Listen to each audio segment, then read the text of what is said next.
Module 1.8, DIY sourcing. So now that we set up with a lineup interview plan and have all the details we need, it's time to get started with recruiting. And sourcing is the very first step. So of course you have candidates that apply for a job if you have a good marketing or good coverage when you put your job post out there. But the reality is that your best candidates usually are the ones that come from network or the ones that you have sourced. At least from my experience, it has been. So also from my experience, when I had to hire my own team, I realized as well that as a team lead, when you source yourself and you contact yourself candidates, it's much more effective than if you let your talent acquisition manager do it, because in the end, you are the vision owner, you know what you want, and also it's for the candidate to assess directly if they want to join or if they are interested. So there are really benefits of doing it yourself, and I'm aware it takes time, it takes attention, energy, but my belief as well is like people in the team make everything and the success of a game. So it's a good time invested, and it's worth investing the time at the beginning of the process. So how do we do that in sourcing?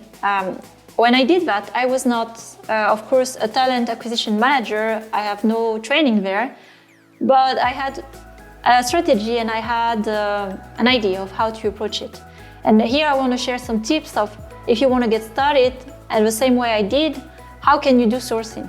So first, it's important to understand and select the right networks. So wherever your game market is, where are the potential candidates that you're looking for? Where are they hanging out, basically? So for example, for me, most of the candidates were on LinkedIn. But for example, for artists, it happened that some of them were in some Discord communities or ArtStation. Or for example, in Germany, we have also another LinkedIn version that is a Sing. So where are your candidates spending times and where can you talk to them? So list them and select them to start to see where you should spend time. And then the second thing is about the message. When you contact candidates to source, make it personal. One thing I noticed when I have been also headhunted many times in my career. I'm sure you know you have received at some point recruiter emails. It feels very impersonal. Okay, there's my name, but it feels like there's a template that was written and sometimes it's for a job that has nothing to do with what I do. So it breaks the trust over time when you receive these template emails from recruiters. You don't feel cared of, you don't feel seen, you feel like you're just a random person contacted. And that's not how I want candidates to feel about when I contact them. So it's really important that you spend the time before contacting someone to understand who they are, what is their situation, did they change job recently, did they change job like 3 years ago and maybe it's time for a change, what have they been doing the past years, what do you have in common. Make your message personal, show that you have looked a bit into what they do, get interested in them to start to connect. And I like to think when sourcing candidates, it's never a good feeling to have when you feel you are used, that you are contacted and somebody just wants to have your talents and your skills in their team. And I highly recommend to really treat people as people. First, you want to connect. You want to get to know the person. It's like dating. You don't want to jump in and say, hey, I would like you because I like your portfolio. No, it's not like that in real life. Take the time, connect, ask to connect first and see what happens. And then from the conversation, maybe you are looking for the same thing, it's a good timing. Maybe not, but you connected, and who knows, in the future, you may have an opportunity to work again. So here I want to show an example of how I have approached my sourcing and my different messages. So of course it was very depending on the situation and the context. But in this case, it was for a job post. I wanted to share, so that was my very first post when I started the studio, to share in my LinkedIn network, hey, network, I'm looking for people in these roles. So the first part was really important to explain what we will be doing, what is the mission of the studio, and share it with my network. And then sharing the position. And at last, since I was going as well to a game conference, it was my call to action at the end of this post to say, hey, you are not sure that you are interested in these roles or in this mission, but maybe you want just to meet me and connect with me at the game conference. Let's talk. And actually out of that, I had people who either asked to meet me at the game conference or even knew somebody who was looking maybe for this position and connected me with others. So it was actually quite an effective post. And here is another example of messages I have written when it comes to connect with others. So on LinkedIn, for example, I don't want to use this system, which is the premium messages, where it's very intrusive and it gets in your inbox by someone you don't even know from your network, and it feels very intrusive. So I wanted actually to go through the natural step of connecting, trying to connect with people.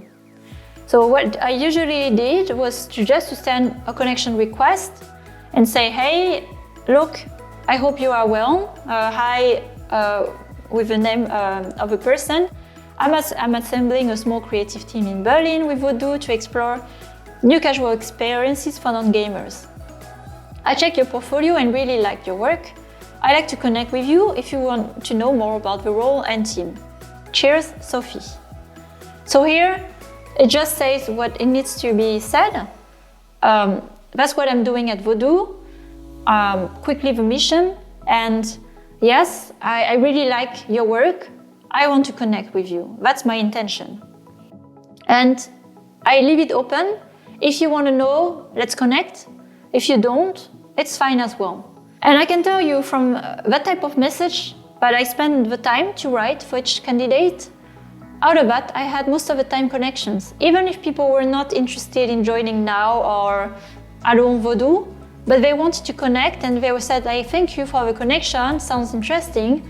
Not now, unfortunately, but let's continue to chat.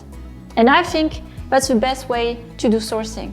It's not about now, it's not about having all the candidates now, it's about creating the network, and it's a long-term relationship. And here you can see a system I have used as well to organize the funnel of how I source candidates. And I highly recommend using Lever.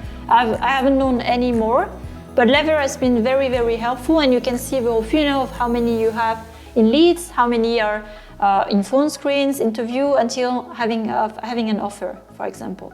So once you have in your system all the candidates, you have sourced many, you have contacted many, what is important in the end is the volume of leads.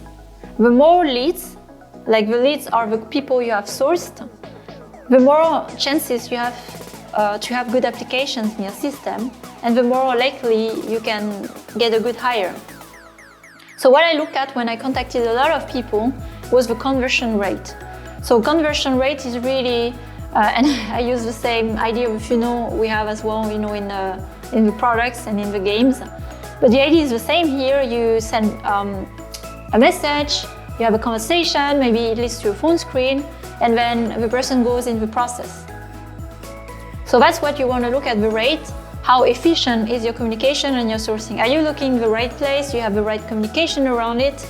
And that's what we want to look at to iterate. Because in the end, it's like an A/B test. Maybe your message is wrong, maybe your approach is wrong, and then you have a very ineffective sourcing. So that's something to look at as well. And I want to show here an example of how it's been for me. So starting from the leads, I was really happy that actually 70% responded. And even if they were not interested, since I'm directly the person recruiting, I have experience in the industry, I'm not just a recruiter, people were really happy to connect and just to get to know me. And that was really nice. And then out of this response, of course 30% were interested, maybe let's see where it goes. And at last, after the call, conversation or giving more details, 20% enter the process. So for the effort done, it's not too bad. And what I want in the end is to have a maximum of best candidates sourced in the process. And of course, from the process and the ones that make it to an offer, it's another story. But when you look at sourcing, you really look at having the maximum of leads that convert to getting in the system of a recruiting process.